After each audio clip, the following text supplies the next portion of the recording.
This session is about graphing the phase portraits. We have seen that the eigenvalues and phase trajectories are much related. Also, we have seen certain classifications of singular points based on eigenvalues. This session brings a picture on how these three are related.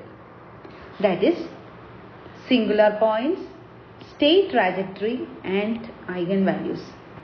Let us consider a second order linear autonomous system represented in the form x dot equal to ax.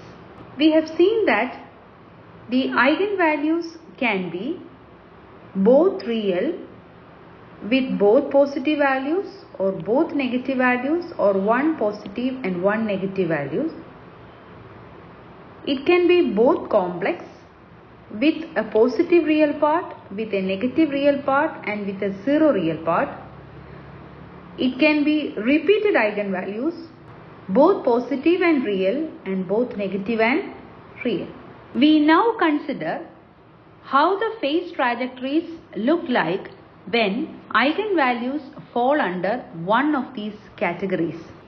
Here we consider how phase trajectories can be drawn with the knowledge of eigenvalues and eigenvector. We consider three different cases of real eigenvalues. Let us start with both positive eigenvalues, for which capital A is selected as -1, 4, -2, 5. We can see that the eigenvalues of the system are lambda 1 equal to 1 and lambda 2 equal to 3, for which the eigenvectors are respectively 2, 1 and 1, 1. As far as second order linear systems are concerned, the singular point is x1 equal to 0 and x2 equal to 0. It is a unique singular point. If you look at the eigenvectors, we can see that the eigenvector corresponding to lambda 1 equal to 1 would be like this. And the eigenvector corresponding to lambda 2 equal to 3 would be like this. Since the modes of operation corresponding to the eigenvalues are e raised to 3t and e raised to t, and as t tends to infinity, these values tend to infinity, we can say that the solutions will move away from the equilibrium point. So in this case, if you consider a phase trajectory, we can see that the component of e raised to 3t would be larger than e raised to t. The trajectories will start along lambda 1 equal to 1 line and then move towards lambda 2 equal to 3 lines in both the sections. With other initial conditions, it would be like this. That is, it moves parallel towards lambda 2 equal to 3 line as t tends to infinity. If you consider the region between the eigenvalues, it would be like the phase trajectories would start with lambda 1 equal to 1 line and then move towards lambda 2 equal to 3 line. Such a phase trajectory makes no sense, so we don't consider the phase trajectories in between these two sections, that is here and here. If you consider any other phase trajectory, it would be something like this.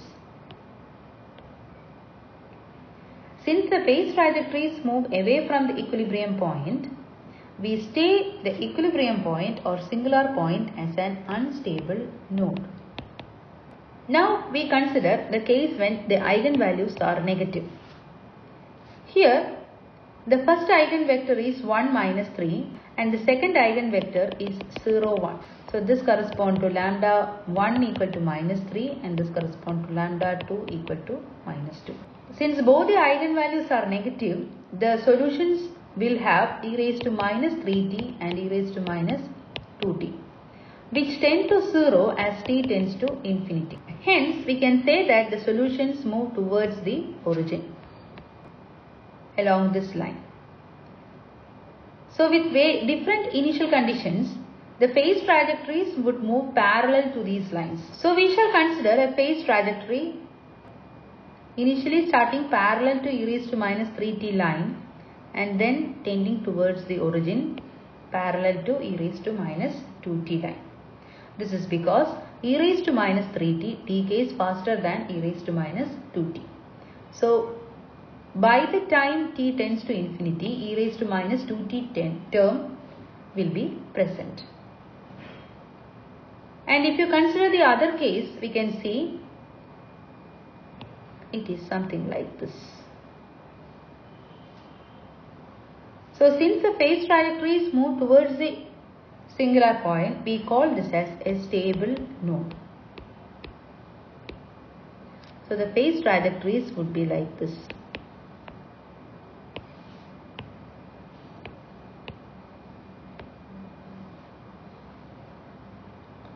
If you consider the region in between, the phase trajectories would make no sense. It would be something like this. Now we consider the case when the eigenvalues are different, that is one positive and one negative. In this case, the eigenvector would be 5, 2 and 0, 1. So this corresponds to lambda equal to 4 and this corresponds to lambda equal to minus 1. Since this is a positive eigenvalue, the eigenvectors would be moving away and the solution would be moving away, whereas here the solutions will be moving towards the equilibrium point. And the modes of operation would be e raised to 4t and e raised to minus t. As t tends to infinity, this term tends to infinity and this term tends to 0. So the phase trajectories would start with e raised to minus t term and ends with e raised to 4t term. So all phase trajectories would start parallel to e raised to minus t and move parallel to e raised to plus 4t.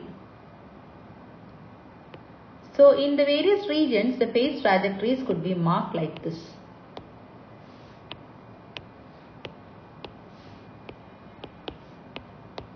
Since this takes the shape of a saddle, the equilibrium point is said to be a saddle. We can see that initially it appears to be stable because it is moving towards the equilibrium point, but later it tends to move away from the equilibrium point. So here I consider the case when the eigenvalues are same, either both positive or both negative. So in this case I take an example for A matrix like this, that is 2 minus 3, 1 by 3, 4. The eigenvalues are 3, 3. I find the eigenvector corresponding to one of the eigenvalues. It appears to be 3 minus 1. So this will be the eigenvector line. Since the eigenvalue is positive, we can see that the solutions will be moving away from the singular point. Now, in order to draw the phase trajectory, we should identify the direction. Here we have only one set of eigenvectors. So, a simple trick is, you just find some vector and see whether the resultant of this vector with the system matrix is moving in the clockwise or counterclockwise direction. For example, I take a vector 0, 1.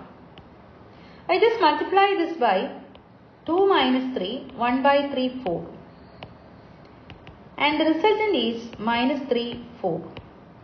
So it shows that any vector 0, 1 will be moving towards minus 3, 4 once multiplied by this A matrix. This shows that the vector movement is in the counterclockwise direction. This shows that all the phase trajectories starting along one of the eigenvector line will be moving in the counterclockwise direction. So the phase trajectories will be moving in the counterclockwise direction. And since the eigenvalue is positive, it moves away from the singular point. This is also a case of unstable node. Now consider the case for a negative eigenvalue. So in this case, the eigenvector is 1, 2. So I can mark the eigenvector line as 1, 2. And since the eigenvalue is negative, the solutions will be moving towards the singular point. Now we need to find the direction of the phase portrait, for which I take an example 1, 0, any vector, multiply it by the system matrix. I get the result as -7, -4. So 1, 0, it's a vector like this. -7, -4 would be something here around this. So this shows that it is moving in this direction from 1, 0 to -7, -4, which means the phase trajectories are moving in the clockwise direction. So any phase trajectory running parallel to this part would tend towards the origin parallel to the other part. So here also it would be something like this. So here we have phase trajectories moving towards the singular point. This is also an example of a stable node, singular point. Now we consider the cases for complex eigenvalues. In the case of complex eigenvalues, we consider the real part and then identify whether these phase trajectories would be moving towards the equilibrium point or away from the equilibrium point. In the first case, we have a negative real part. So in that case, the phase trajectories will be moving towards the equilibrium point. In order to find the direction of the phase trajectory, we just use the previous rule. That is, we consider any vector, multiply it by capital A and see how the direction occurs. So we consider a vector 1, 0, multiply it by -2, 3, -3, -2, that is a system matrix that results in -2, -3. So a vector 1, 0 when multiplied by the system matrix results in -2, -3. So it means that the vector should move in this direction. So if we have an initial point like this, then the phase trajectory would be tending towards the origin in this way. The singular point is called a stable focus. Next we consider the case for a positive real part for the eigenvalue. Here again we consider the same vector 1, 0 and see the direction of the phase trajectory with the help of this vector. We multiply the system matrix and get a result as 2, -3. So if you consider a vector 1, 0, the resultant is 2, -3. So we can see that a vector from this direction will be moving in this direction to reach 2, -3. And since the eigenvalue is positive, the phase trajectories would be moving away from the origin. So if you assume a phase trajectory like this, it moves away from the origin. And here the singular point will be called an unstable focus. Next we have a 0 real part. Again we consider the same vector 1, 0. Multiply it by 0, 1, -5, 0, the system matrix, and get the result as 0, -5. So vector 1, 0, 0, -5, so it moves down. We can see that in this case we get circles as phase trajectories. The singular point is called a center or a vortex. This can also be identified from the method that I had explained in the previous video. When the eigenvalues are complex with 0 real part, the response would be purely sinusoidal. So if you plot y and y dot, as mentioned in the previous video, we have circles as phase trajectories for different initial conditions. In short, the phase trajectories can be easily identified from the nature of the eigenvalues. Thank you.